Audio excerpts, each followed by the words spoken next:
She sends text messages until it comes to a crime. She ends up in hospital. I'm talking about a one-night date that spirals into a year-and-a-half-long terror show. We're not talking about a bad first kiss here. We're talking about a woman who sent a man over 159,000 text messages after a single date. 159,000. That's more messages than the average person sends in 5 years. And that's just the beginning. Because this story, with its twisted love notes and stomach-churning threats, ends with a bathtub, a butcher knife, and a trip to a mental hospital. It all started back in 2017. There's a guy in Arizona. He's a smart, successful CEO. For the sake of his privacy, we'll call him Isaac. Isaac is a guy who has a good life. He's got a nice house in a beautiful area called Paradise Valley. Things are going well. But he's single, and like a lot of people, he decides to try his luck on a dating app. Now, this isn't just any dating app. It's called Luxy.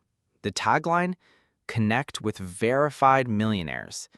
So yeah, it's an app specifically designed to match beautiful women with rich guys. And that's where Isaac meets Jacqueline. We'll call her Jackie. Jackie is in her early 30s, a woman from Florida who, by all accounts, is looking for love. But more than that, she's looking for a lifestyle. She wants the kind of life you see in movies. She wants a rich husband. And she's on the right app to find one. Isaac and Jacqueline start talking. Their conversations are good. There's a vibe. So they decide to meet. And here's the thing. This is not a local meetup. Jackie flies all the way from Florida to Arizona for this date. That alone should tell you how serious she was about this. Their date happens, and from Isaac's point of view, it was fine. A single date. Maybe a meal, some drinks, and a little hookup. Nothing that would suggest a long-term future. He wasn't feeling it. So, a normal person would say, well, that was a fun weekend, but it's time to go home and move on. But Jackie wasn't a normal person. The moment she left, her brain rewrote the script. In her head, this wasn't a casual date. It was a cosmic event, a declaration of destiny. Isaac was her soulmate, the one, forever.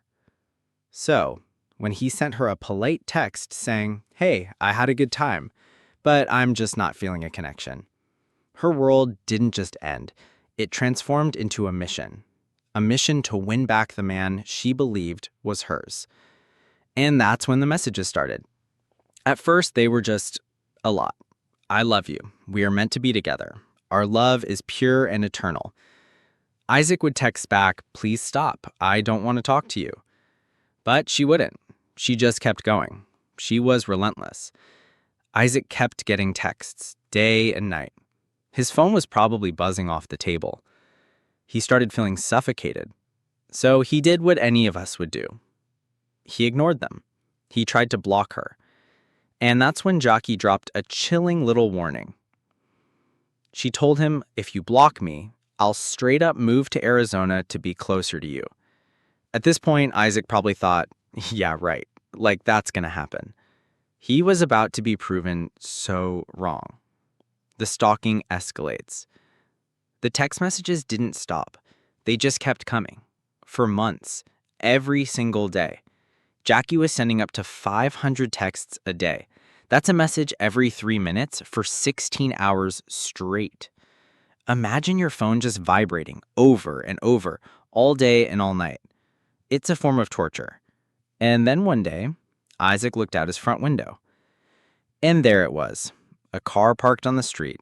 And in the driver's seat was a woman he hadn't seen in person since their one date months ago, Jacqueline Ades. She had done exactly what she said she would do. She drove thousands of miles from Florida to Arizona just to park outside his house. Isaac was no longer just annoyed, he was terrified. He called the cops. They showed up, talked to Jacqueline, and told her she had to leave. They told her this was harassment, and if she came back, she would be arrested. She left, for now. But she didn't stop texting. In fact, the texts got worse. Way, way worse. The sweet, sappy messages about eternal love were gone. They were replaced by a terrifying, violent rage. The texts read like a script from a horror movie. And I'm going to tell you some of them. These are real, straight from the police report. Don't ever try to leave me. I'll kill you. I'll wear your face in the top of your skull. I'd make sushi out of your kidneys and chopsticks out of your hand bones. Oh, what I would do with your blood, I'd want to bathe in it. Just stop and think about that.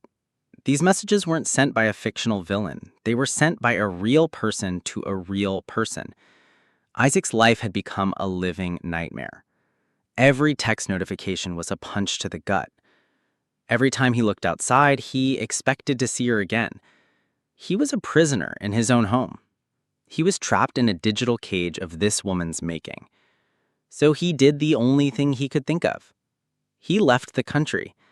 He thought that if he was thousands of miles away, this nightmare would finally end. He was so wrong. The bathtub scene. While Isaac was out of the country, he had an app on his phone that let him check his home security cameras. And one day he got a notification.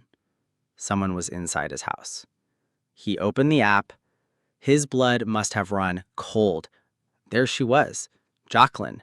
She had broken into his house, but she wasn't just creeping around in the dark. She had brought her 2 dogs, a bottle of wine, and some food. She was making herself comfortable. She was just living there, like she was supposed to be there. Isaac immediately called the police. When the cops arrived, they went into his house.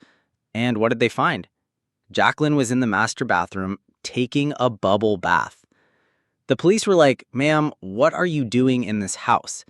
And her response, the most unbothered, wild card response imaginable.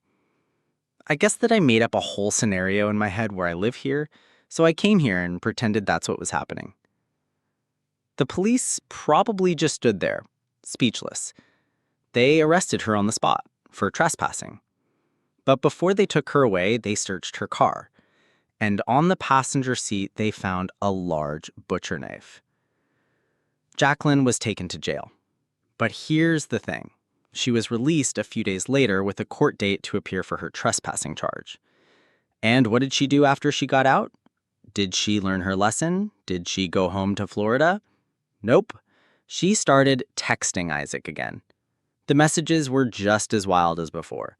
She was still obsessed, still completely convinced that Isaac was her future husband. He was still out of the country, watching this horror movie unfold on his phone, helpless. And then she did it again. She showed up at his business. This time, she walked into his skincare store and started talking to the staff. "Hi, I'm Isaac's wife. I need to see him. Where is he?"